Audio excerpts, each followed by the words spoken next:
한국을 포함해서 전 세계적으로 음란과 죄악, 특히 동성애가 빠른 속도로 확산되고 있습니다. 특히 동성애를 단순히 감싸는 차원이 아니라 이른바 LGBTQ+, 소위 성소수자 보호를 위해 전 세계적인 개입을 하겠다는 것을 세계 전략의 목표로 내세운 바이든 해리스가 미국 지도부로 등장하면서 이런 흐름은 더욱 가속이 붙고 있죠. 바이든은 25일 트랜스젠더의 군 복무를 다시 허용하는 행정명령에 서명을 했습니다. 이것은 트랜스젠더 복무를 금지한 도널드 트럼프 전 대통령의 조치를 뒤집은 것이자 오바마 전 대통령 시절의 정책을 원상 회복한 것입니다. 같은 날이죠. 한국의 구티비 등 보도에 따르면 서울시가 차별금지법을 학교에 적용하는 서울시 학생인권 종합계획을 추진하고 있다는 보도가 나왔습니다.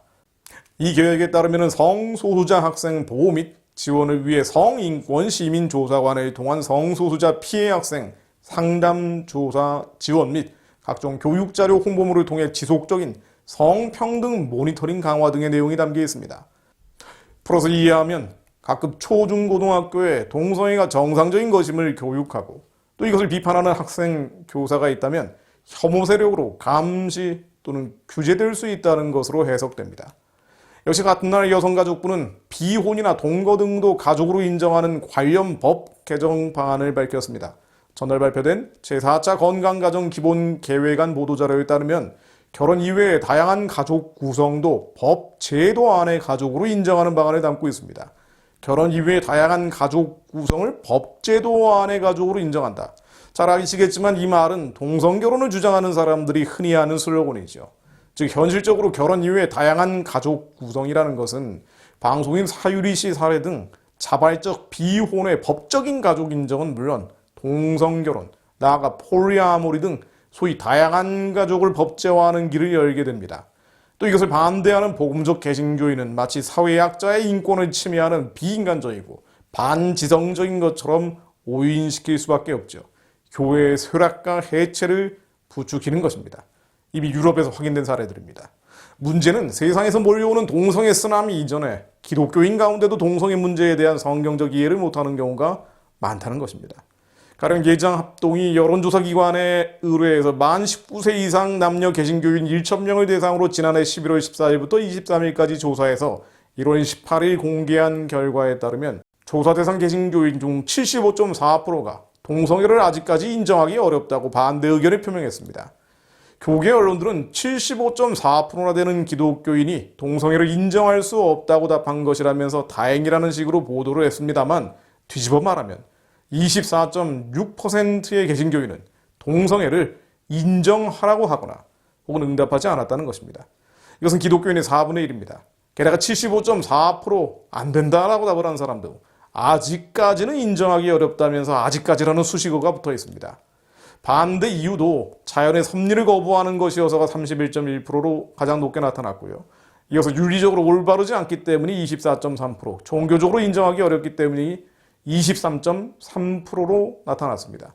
물론 자연의 섭리를 거부하는 것이고 윤리적으로 올바르지 않기 때문이기도 하지만 기독교인이라면 하나님이 하지 말라는 것이기 때문에 하지 말아야 하는 것이다. 즉 종교적으로 인정하기 어렵기 때문이라는 답이 정답에 가까운 것입니다. 또 포괄적 차별금지법에 대해서 얼마나 알고 있는지에 대한 설문도 절반 50%가 인지하고 있는 것으로 조사됐습니다.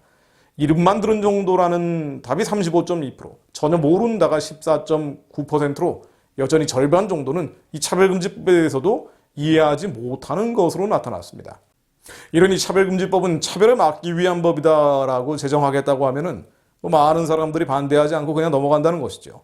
이런 응답은 목회자 가운데 절반 정도는 현 시대 가장 반성경적 흐름인 동성애에 대해서 말하지 않고 있다는 것을 의미합니다. 실제로 1월 21일 서울의 한 대형 기독교 교단 회의실에서는 차별금지법 제정을 촉구하는, 반대하는이 아니고요, 촉구하는 목회자들의 세미나가 열렸습니다. 이들의 주장 요지는 차별금지법은 모든 국민의 기본권을 보호하는 법이라는 것입니다.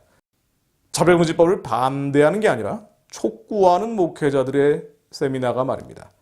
자, 정리해 보겠습니다. 성경은 신구약 성경을 통틀어서 동성애를 가장 반성경적 죄 가운데 하나로 명시하고 있습니다. 구약에서는 대표적으로 레위기 18장 22절 너는 여자와 동침함 같이 남자와 동침하지 말라 이는 가증한 일이니라 라는 말씀처럼 레위기 말씀은 이방 족속의 동성애 풍조를 하나님이 가증스럽게 여기시기 때문에 이것은 하나님의 백성이 결코 해서는 안 되는 것임을 분명히 하고 있습니다. 이 가증스럽게 히브리어로는 토에바라고 하는데요. 레위기 18장 26절, 27절, 29절, 30절 오직 레위기에서 동성애를 금지하는 조항에만 사용되는 단어입니다. 특히 레위기 20장에서는 동성애는 간음, 근친상관, 수간 등과 함께 반드시 죽여야 될 죄의 목록에 포함되어 있습니다. 이것은 두 가지 의미를 담고 있죠. 하나님을 모르는 이방 족속의 퇴폐, 향락, 음란은 그 음란의 끝은 동성애로 흘러간다는 것이고요. 또 한 가지는 하나님을 모르는 이방 족속이 모두 동성애를 한다고 해도 하나님의 백성은 절대로 해서는 안 되는 것이 바로 동성애라는 것입니다. 그만큼 하나님께서 가증스럽게 여기는 절대적 금기가 동성애, 그리고 또 하나를 든다면 낙태 같은 것들입니다. 일종의 21세기 선악과 같은 것이죠. 그래서 남색하는 자를 그 땅에서 쫓아내고 그의 조상들이 지은 모든 우상을 없애고라는 말씀처럼 구약시대의 남색, 즉 동성애는 종교개혁의 대상이 항상 됐던 것입니다. 신약 역시 마찬가지죠.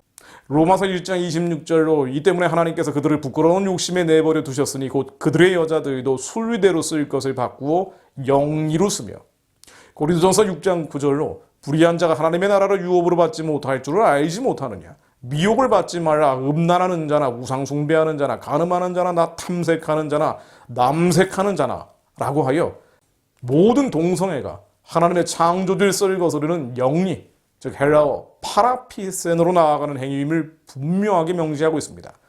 그러면서 하나님 나라를 유업으로 받지 못한다고 선언하고 있죠. 성경은 신약과 구약을 불문하고 동성애를 가증한 죄로 여기고 절대 해서는 안 된다고 금지하고 있습니다. 하나님이 금지하는 것이기에 동성애는 많은 문제를 낳을 수밖에 없습니다. 동성애자들의 수많은 심리적, 육체적 질병과 사회적, 보건적인 문제를 야기할 수밖에 없다는 것이죠. 하나님, 지금 동성애 옹호 세력이 전 세계적으로 영향력 있는 미디어와 인권단체, 국제기구, 또 국가 권력을 앞세워서 동성애를 미워하고 사회 분위기를 확산시키고 동성결혼을 법제화하려고 하고 있습니다.